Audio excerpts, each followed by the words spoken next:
growing out the bottom. So if I take them out of here, see, look at that. Look at that big old huge root. It's a really good thing that I'm planting them today. Now,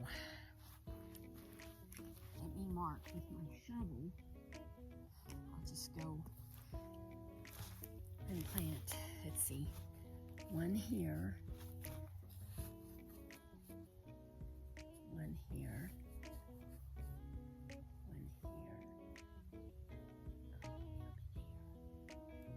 with this long-ass root.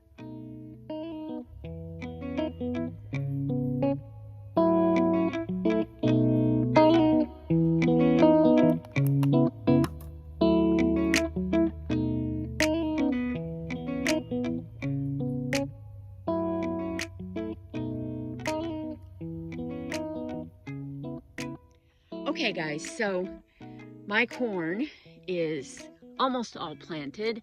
I've got 5 rows here that I've made, and I layered the cardboard and the straw, and then put a little bit of compost, organic pine bark compost, and some worm castings.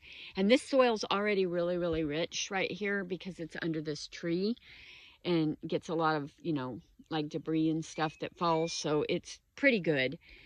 So I'm hoping my corn is going to be good here. It's going to get a little bit of shade in the, maybe, I don't know, just midday shade, I think. So I have another flat of corn to do, so I'm going to do a 6th row and maybe even a 7th row, or I might go down these aisles right here. But I am going to put landscape fabric right here. And I could do maybe a row of corn along the landscape fabric. I think they still get pollinated. And that's going to go up to my asparagus bed here. But I have not weeded any of this yet. So I have a lot to do. I'm going to go ahead and put landscape fabric down the fence line here just to kind of help me out from weeding. And it might be a nice little sitting place underneath this shade tree. And then my sweet Rio always comes. I've got this low right here where she can come and hang out. And now she's going to have her calf in a couple of weeks. Anyways, I'm really excited about this corn plot. What I want to do, this is all sweet corn this year. I have never one time I successfully grew a little bit of corn. And a couple other times I got funguses and diseases. But I got a good corn that I think goes for this area. But I'd like to try some of the anthocyanine, like the purple corns and the red corns. And they have them in popping corns. And you can pop them and they're purple and red. And so I thought that would be something really fun to try. I might succession plant and order some corn right now. And when I pull this out in July, I think I could, since it's 50, 60-day harvest, I might be able to get a whole nother fall crop of corn, which would be fun. So I hope this really helps this little area, this bed. The cardboard will break down and I can keep doing this. I can keep layering it and everything and just keep inoculating it with everything I can that would help, more compost, and which I got a lot to do on that. But yeah, I opened up a whole nother little area of my gardening area here. So I'm excited about that. Got the corn in. I just have 2 more rows to go. And today's a great day to do it because it's so overcast and cloudy. But it is Mother's Day and I'm going to go spend it with my family and eat a beautiful dinner. So I'm going to have to quit. And in between work tomorrow, I'm going to find time to do 2 more rows. I think I have a whole nother flat, so yeah, that might be 2 rows. And if not, like I said, I can kind of maybe just pop some in the end and they can stay in their little boxes for a little bit. They were getting a little root bound, but I have these left and then a whole nother tray. But I am so excited. Everything's growing good. We got an excellent rain last night. And for Mother's Day, oh, this is crazy. I got blue turmeric. Never even heard of blue turmeric. So I am going to try to grow blue turmeric. And I also got ginger, which I had planted ginger, but my ginger doesn't look like this. So this is kind of a neat, this is from Baker Creek, and my kids got me that. Catnip's going to be ready. I'm going to be harvesting my catnip buds. They are starting to bud out right here. You can see the little buds are starting.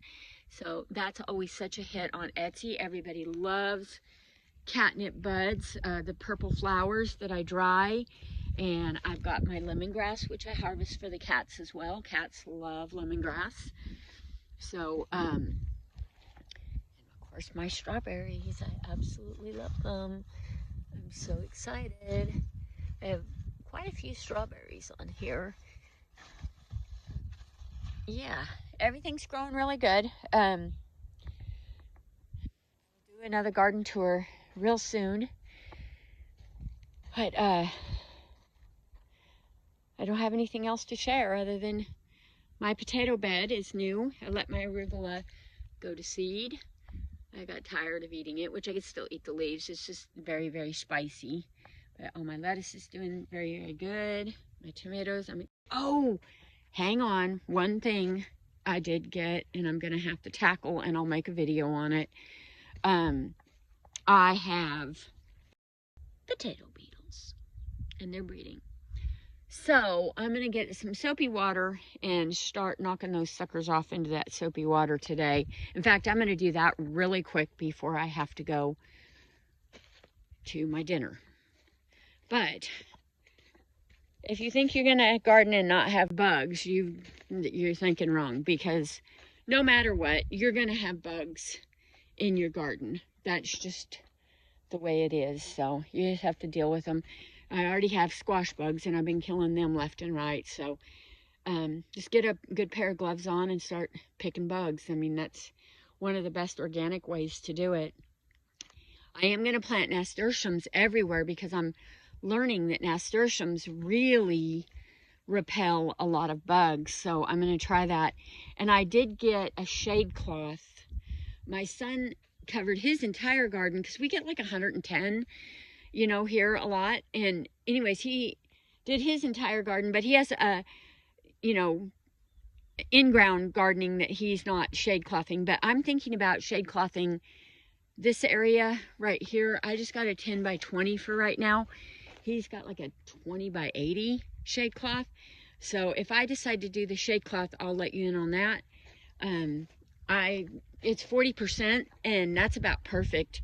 Things will still grow really good under 40% shade. So some things need, you know, love full sun.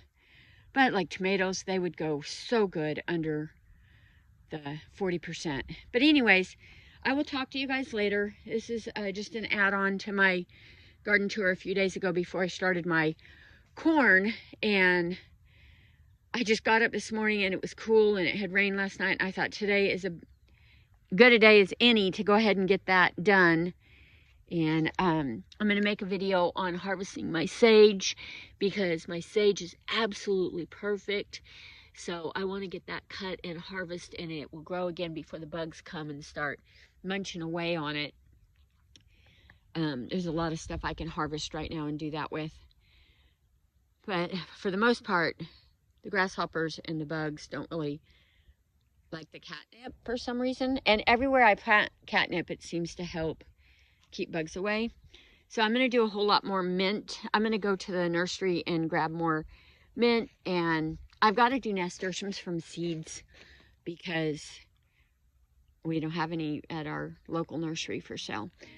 Anyways, I will talk to you later, and be sure to subscribe to my channel. Like this video if you liked it, and I will make another one soon. Talk to you later. Bye.